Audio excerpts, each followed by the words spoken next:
Welcome to Rashmi's रसोई। खूप जण बोई माशाचं कालवण कधी खोबऱ्याचं वाटण घालून तर कधी आलं लसूण मिरची कोथिंबीरचं वाटण वापरून बनवत असतं। पण आज मी तुम्हाला बोई माशाचं कालवण फोडणी न देता व वाटण न वापरता लसणावरचंच कसं बनवायची ही रेसिपी दाखवणार आहे। त्यासाठी हा व्हिडिओ तुम्ही शेवटपर्यंत बघा आणि माझ्या चॅनलला लाईक शेअर अँड सबस्क्राईब करा। आज आपण आमच्या आगरी कोळी पद्धतीने बिना वाटणाचं आणि बिना फोडणीचं असं हे बोई माशाचं कालवण बनवणार आहोत। त्यासाठी 6 ते 7 या अगदी ताज्या बोयटा घेतल्या आहेत। हे बघा, बघूनच तुम्हाला कळलं असेल का वरची शाईन पण किंवा चिकटपणा आहे।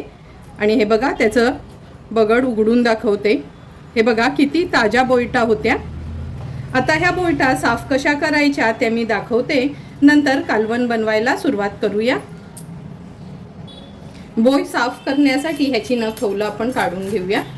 बाजारात पण साफ करून मिळतात, पण कधी कधी ना ही छोटी मच्छी ती लोक आपल्याला साफ करून देत नाही, म्हणून साफ कशी करायची ते मी तुम्हाला दाखवते। पूर्ण ह्याची खवलं आपल्याला काढून घ्यायची आहे। ह्या डोक्याच्या इथे पण खवलं असतात, ती पण व्यवस्थित अशी काढून घ्यायची।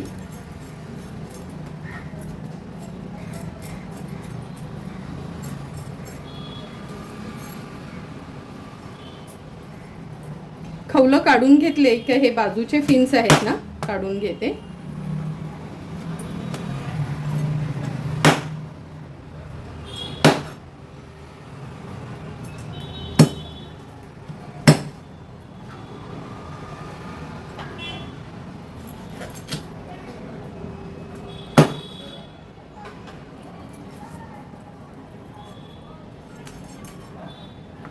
हे बघा, सर्व हे फिन्स आपण बाजूचे काढून घेतले आहेत। आता हा डोक्याचा भाग आहे तो आपण असा गावडीतून कट करायचा।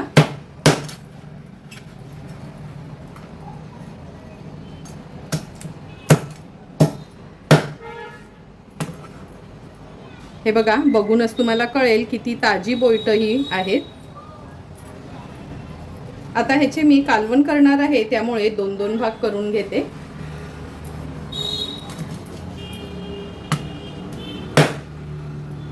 हे बघा, अगदी ताजी बोयट आहेत। आतली घाण पण अशी बोटांनी काढली का ती निघते। अशाच पद्धतीने उरलेल्या बोयटा आपण साफ करून घेणार आहोत।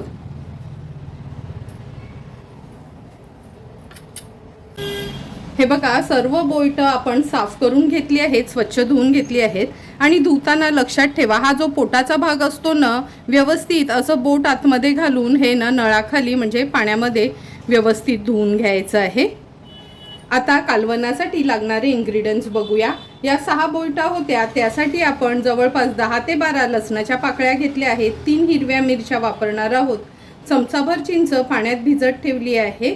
2 चमचे आपला हा घरचा आगरी कोळी मसाला, अर्धा चमचा हळद। आता कैरीचा सीझन आहे म्हणून 4 तुकडे मी हे असे ना कैरीच्या फोडी घेतल्या आहेत, त्या टाकणार आहोत। त्या टोटली ऑप्शनल आहेत, आता सीझन असल्यामुळे वापरणार आहे। आणि चवीप्रमाणे मीठ यूज करणार आहोत। तर चला मग बिना फोडणीचं आणि बिना वाटणाचं कालवण बनवायला सुरुवात करूया। सर्वात आधी या पातेल्यामध्ये ह्या लसणाच्या पाकळ्या काढून घेते। आता ह्या लसणाच्या पाकळ्या आपल्याला खलबत्त्याने अशा चेचून घ्यायच्या आहेत। मिक्सरला लावू नका, अशा ह्या ना छान बारीकच चेचून घ्या।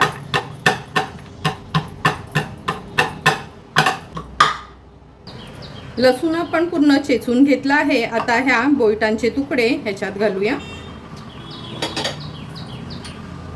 अर्धा चमचा हळद घेते। 2 चमचे आपला हा घरचाच रश्मीज रसोईचा आगरी कोळी मसाला आहे। हा मसाला जर तुम्हाला ऑर्डर द्यायची असेल तर नक्की मला कमेंट करून सांगा, घरपोच तुम्हाला हा मसाला अवेलेबल असेल। नंतर या कैरीच्या फोडी ॲड करते। चिंच घेतली आहे ती ॲड करूया। चवीप्रमाणे मीठ, 2 टेबलस्पून एवढं तेल घेणार आहोत। व्यवस्थित मच्छी आपल्याला मिक्स करून घ्यायची आहे।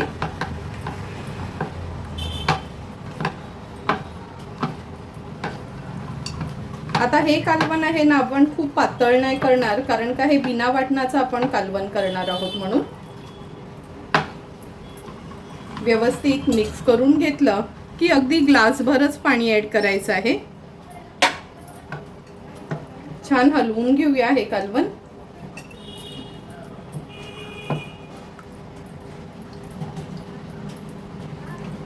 गॅसवर ठेवण्यासाठी हे कालवण तयार आहे.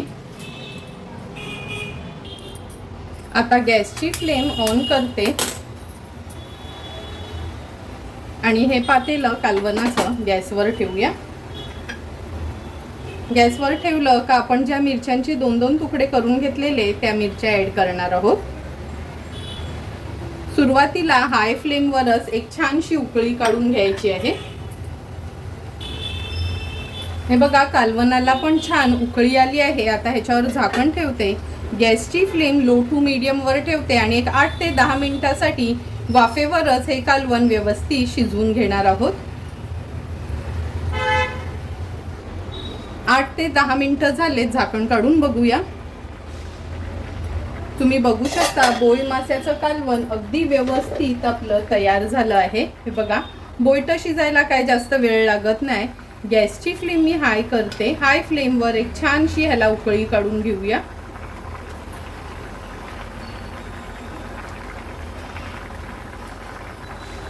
कालवणाला पण छान उकळी आली आहे. पुन्हा झाकण ठेवते. गॅसची फ्लेम स्विच ऑफ करते आणि थोडी वाफ कमी झाली की आपण झाकण उघडून बघणार आहोत.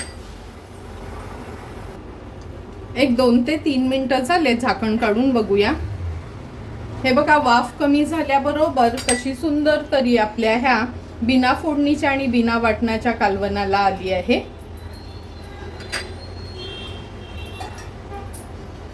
आता आपण ह्याच्यावर थोडीशी कोथिंबीर ॲड करूया आणि सर्व करण्यासाठी आपलं हे कालवण तयार आहे.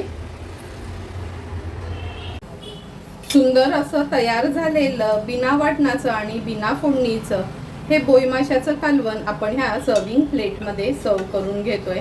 तुम्ही बघू शकता त्याचा सार पण किती सुंदर असा तयार झाला आहे. हे कालवण तुम्ही चपाती, भाकरी किंवा भातासोबत पण खाऊ शकता.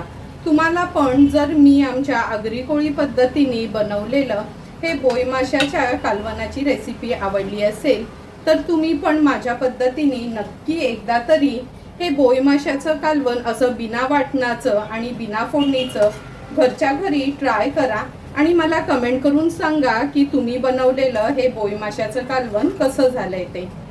जर तुम्हाला मी बनवलेल्या ह्या बोई माशाच्या कालवणाचा व्हिडिओ आवडला असेल तर नक्की माझ्या चॅनलला तुम्ही लाईक, शेअर अँड सबस्क्राईब करा.